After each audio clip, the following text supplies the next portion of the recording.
The case began on March 27th in Everett, Washington, just north of Seattle. That morning, 4-year-old Ariel Garcia was last seen. By 4 p.m., his grandparents, growing increasingly anxious, reported him missing under troubling and unexplained circumstances. But Luis, my dad, actually talked to her mom and told her mom that she needed to probably find her daughter like special help, like a psychiatrist or something like that, because her problem was beyond just drugs and alcohol now. It was like her mind was there sometimes and it wasn't. So we told her to come actually get her and find her like a special help, and that's the last time we heard from her. Body camera footage shows sheriff's deputies tracking down Ariel's mother, Jeanette Garcia, at an alcohol rehabilitation center in Ridgefield, Washington, nearly 3 hours south of where her son was last seen. Almost immediately, first responders noted her unusual and evasive behavior. How you doing? Yeah. You okay? Yeah, sure. Nothing on you? No. Okay. You guys give us some privacy. Hey, so... Nothing in your bra. Are you doing it? Okay. Thank you. Yeah. Thank you. Can I just speak and make, you don't need to reach in, I'll just... Thank you. Do you know why we're here? Are you okay if I open the zipper? Why? Why are you guys here? What's going on today? Can I open the zipper? Yeah. Just checking there. Thank you. I just want to make sure before. What's going on today okay. with you? And like, sounds like the cops have been talking to you already. Yeah. When questioned, Jeanette downplayed concerns, claiming her son had simply fallen earlier that morning. You got some blood drops on your shoes. But her story quickly unraveled. Jeanette told deputies she had left Ariel in the care of another woman, yet she was unable to provide further details. Yeah. So my son fell this morning earlier. Oh, no. Yeah, but I was able to take him to the doctors and everything was okay. I took him with another lady so she can watch him for me, because I wasn't staying at home. I had problems going on with my parents and they didn't let me in the house. So I was staying with another lady. She was super sweet. That's where my son fell. And then, but we left, so I was like, okay, you know. So I went to another lady's house and I told her if she could watch him for me. I wanted to come get, you know, I wanted to fully recover. I'm an alcoholic, so I was like, if you can watch him for me for 12 months, that'd be amazing, because I'm not talking to my mom, and she's the one that has like, just like a notarized paper saying that she has legal custody of them, but I have legal custody of them. She's not letting me see my older son, so I'm a little That would be really hard. Yeah, I'm a little bit upset about that one. So I'm here now and everything's okay. She eventually mentioned a friend's name, but insisted she had no way to contact her. We want to make sure that he's safe and know where he is. Who's the friend that you left him with? I left him with another lady. I don't have her information. Oh, well, that's not going to cut it. We got to figure out where he's at. Where can you, like, tell me the location where somebody could go and check on him and make sure he's okay? In like SeaTac area. Okay. Seattle. More specific? I don't have an an address? address. As officers pressed for more information, Jeanette remained vague and uncooperative. Nothing. Who's the friend? How do you know the person that... How did you pick the person She's a that longtime friend that I know. Okay, what's her name? Alika. That's all I know. Alika Bone. Alika Bone? Mm-hmm. Okay. And you've known her? Number or anything? Okay. But you've known her for a long time? So how did you reach out to her? So I reached out to her because I needed help. How did you reach out to her? I found her number on my old Facebook, but I no longer have a Facebook anymore. So. Okay. Is this something you sign back into? No. No? You just deleted it all? I delete it all the time. So. Yeah. You found it today on your old Facebook? And her name is Alika Bone. Alika Bone, like B-O-N-E? Okay. And she lives in the SeaTac area. You understand we just need to make sure that he's okay, and then Yeah. we can just do that, and then we can leave you be, you know? Yeah. Okay. Sure. Investigators repeatedly asked her to clarify the timeline of events, but her responses only raised more red flags. So how do we find Alika? I don't know. Can you describe to me how you got there from Providence? So I just drove from there to Seattle, and then that's it. You drove from Providence to Seattle to Alika's house? Yes. Okay. Did you drive on the freeway or? Okay. How long did it take you to get there? Like 2 hours. 2 hours. And what car were you driving? My car. So just like 1 hour or so. And what kind of car do you have? I have a Nissan. Okay. Where's that car now? I don't have it with me. Okay. Where's it at? I left it at her house, and then I came over here on the bus. Okay. You left it at SeaTac? Okay, what, do you remember what exit you took? I don't know. At one point, Jeanette herself acknowledged the inconsistencies in her statements, admitting, "I guess I lied," when deputies pointed out the contradictions. So just to clarify, you go from Everett to the hospital in Everett, you get him checked out, you drive to your friend in SeaTac, you leave the car there, you leave him there, and you take a bus from SeaTac down here. Okay. And that all happened today? Yeah. So, Pretty expensive ticket. Get a C-Tran bus to come down here? No, actually, it was only like $30. Oh, really? Yeah. okay. What's your first name again? Jeanette. Jeanette. She told officers that her plan was to remain at the rehab center for the next 12 months, but did not explain how she intended to stay in touch with her son during that time. You're not, Lying. you have a longtime friend that you reach out to leave your son with, son. who you obviously care about Of very course, much. I love him with all my Yes, heart. and you're expressing how upset you are about what's going on between you and your mom and the custody of him and your older son. Like, that's horrible. So I know that you're not going to go leave your son with somebody and you don't know where he is. Yeah. No. So you do know where he is. No, I know where he is. I know where he's at. Tell me where he's at. I don't have the address for him. Okay, how can we find the address for him? I don't know. Did you put it in your phone No. to get there? Okay, Alika, you know where your son is because you're a mom who loves her son very much, and you didn't. I'm not Alika. I'm Jeanette. I'm sorry, Jeanette. Yeah. Alika, you took him somewhere, and you're going to go back to him, and you know where he is. So tell me where he's at, so we can make sure that he's okay or what's going on. So he's not. I mean, he's there. He's with her, but tell he's me not how with to me. go check on him. I can give you an address. Okay, what's the address? I don't know. You have to write it down. Okay, I can do that. Thank you. When he fell, where'd he get hurt? Just he on his head, but he Oh. fell on the ground and he hurt himself. Heads are the worst, dude. Yeah. I'm just trying to find. I don't even. How old's your son? He is 5. So I don't know if this is the right one. And Seattle, Washington. So 5701 57. Yep. 232nd Avenue, Seattle, Washington. Where did you get that address from just now? From the top of my head. Okay. Yeah. Okay. Yeah. So that's where you remember leaving him. So yeah, Alika. That's her Okay. name. 5701, yeah? 5701. Okay, perfect. Yeah. Okay. That's And- Alika? Mm-hmm. How do you spell that? Alica. Okay. Last name is Bonn. B-O-N-N? Yeah. Vaughn? Jeanette then shifted the conversation, offering details about her struggles with addiction, though investigators remained focused on the whereabouts of Ariel. So, and if you guys can't find him or whatever, this is where I'm going to be for the next 12 months. But I mean, They he's check there. in. They check in. How did you guys discuss that you're obviously gonna communicate with him still, you wanna check on him Right. and all that. How are you guys gonna communicate? Well, I'm not going to have my phone. I'm not going to use my phone because Okay. I'm going to be here for the next 12 months. Okay. So if anything, I don't know what else.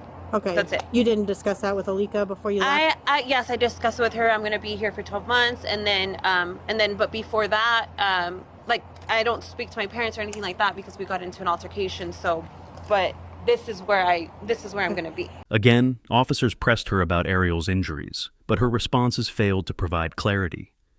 Tell me about your alcoholism. How long have you been dealing with that? I've been drinking alcohol. Or if you don't mind telling me. You don't Yeah, have it's to tell me. okay. It's not I've been my here. business, This is like my third. Okay, I've been here like this is like my third year here. Okay. So I did 11 months in recovery because I was never like an alcoholic. I was more like of a drug user. So the only drug I ever used was meth. Yeah. And I used it for roughly like 4 to 5 years. Okay. I came to finally get clean on and off, Yeah, right? sure. I tried it one time and then years passed and then I do it again and then Right. years passed. Sure. So I'm here now. I did a full year of recovery, 11 months. And then I did my second year, like coming back and like, you know, doing the group and stuff like that. So 2 years. This is my third year clean. I started drinking a lot because I was like, okay, I'm not a drinker. I was a drug use user. drugs, so Right. alcohol's okay. So Yeah. alcohol's fine. I'm like, it's a socialized thing Sure. that everybody does. I'm Yeah. gonna go out, I'm gonna have dinner, I'm gonna do this. Well, I drink to the point where I can drink a whole bottle of just like liquor. So I'm like, That's now I'm an yeah. alcoholic. Gotcha. So I started to have all kinds of problems, and then now I'm back here hoping I can get clean again. It just depends. Well, I'm glad you're in a space where you feel safe, that you feel like that can work for you. I hope it does. Yeah, he jumped from the bed that we were sleeping on to the ground, and then he just got blood on his head, and so I had him take him to the doctor, and so he's doing good. Okay. Okay. What did he hit it on? Just on the ground. Okay. How did it start bleeding? It's just started bleeding. Can you show me like what side of his head? Do you remember what side of his head it was? I don't remember exactly what side of the head it was, but it's starting to rain a little bit. Yeah. That's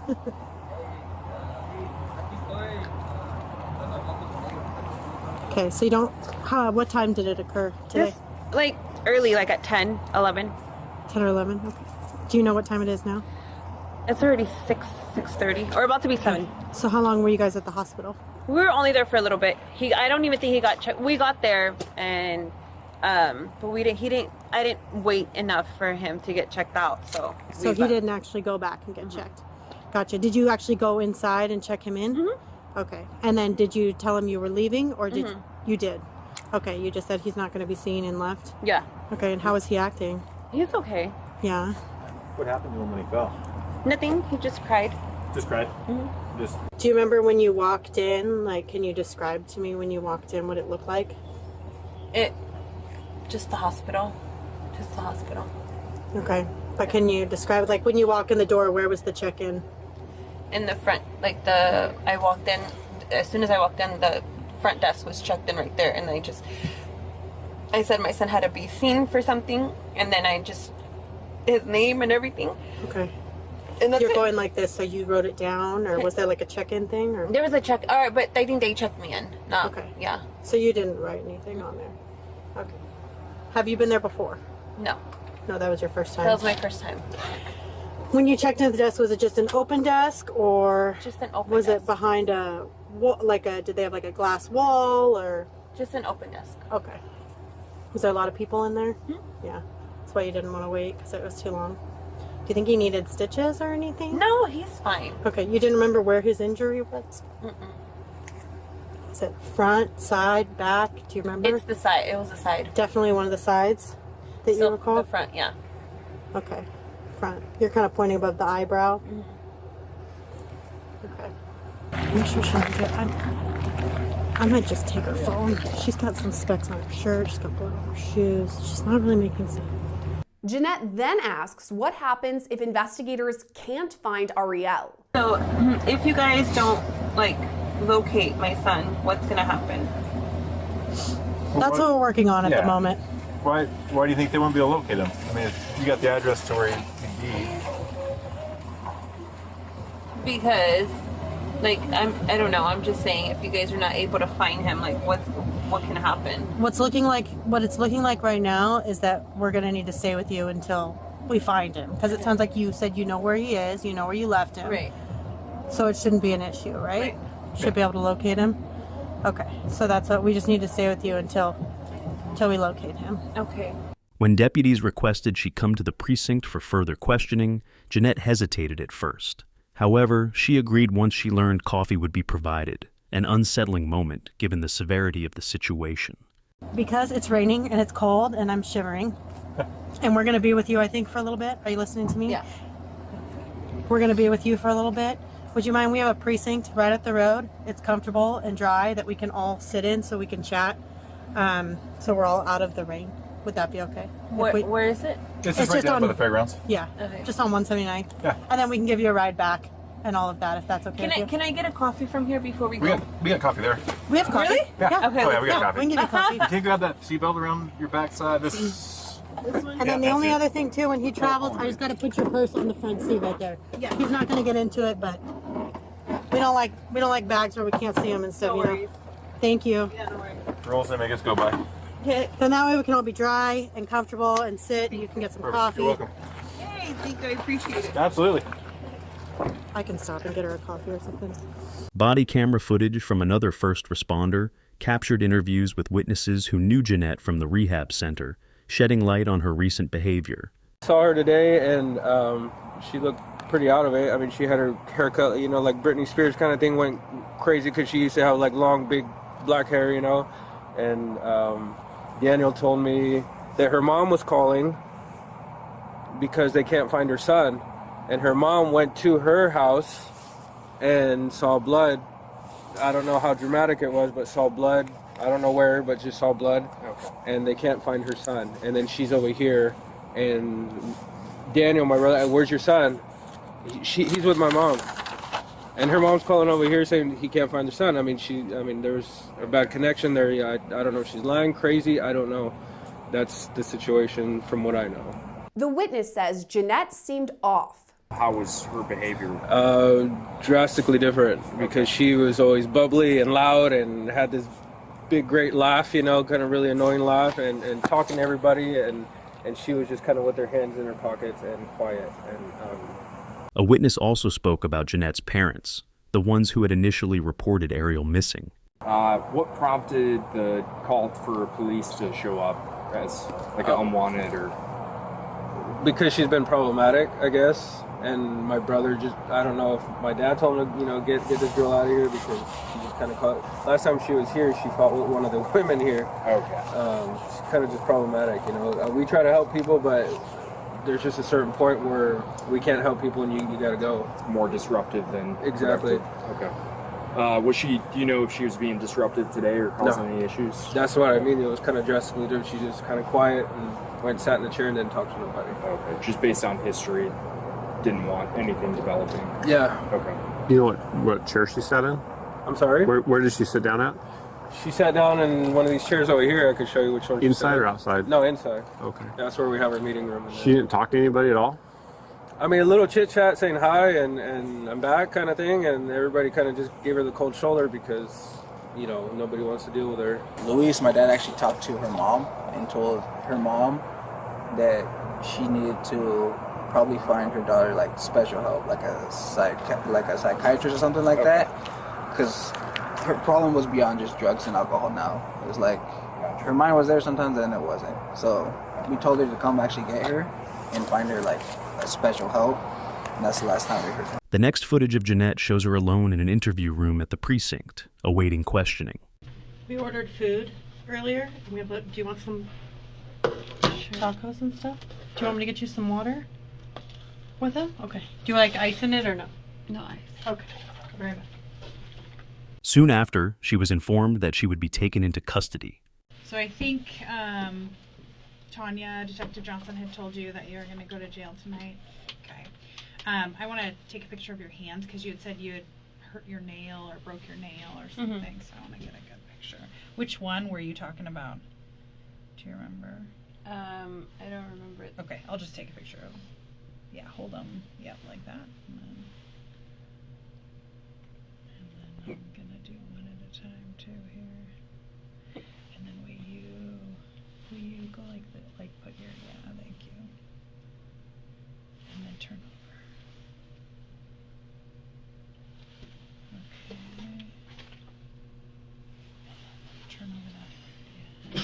No, excuse me. Do you have any other injuries on your hands or anything? Okay. All right. Janet, these are going to go with you. This is the search warrant for your cell phone that we wrote, and then this is your citation for making false statements for public service. So these will go with you and go in your property room at the jail. Okay. I'm going to just search you real quick. Okay. So go ahead and turn around, face the door for me. Spread your legs for me. Nothing else in your pockets or anything? Okay.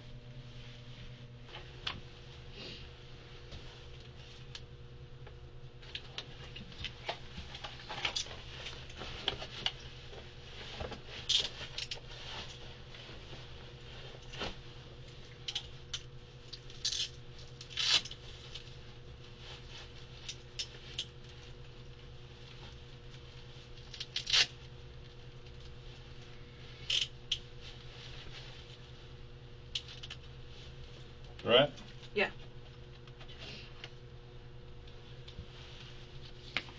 Janet, these are going to go with you. This is the search warrant for your cell phone that we wrote, and then this is your citation for making false statements to public service. So these will go with you and go in your property at the jail. Okay. I'm going to just search you real quick, okay? So go ahead and turn around and face the door for me. Spread your legs for me. Nothing else in your pockets or anything? Okay.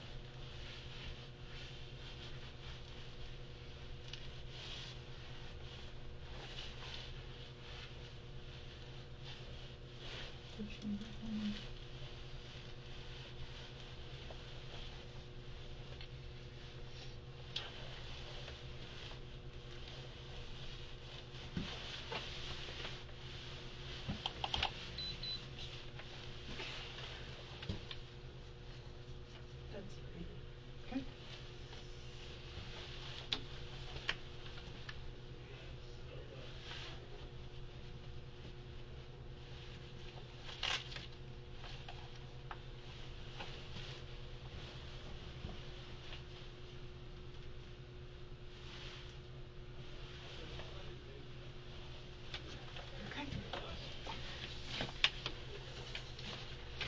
All set? One day after Jeanette's arrest, investigators made a devastating discovery. Ariel's body was found several hours south of where he was last seen.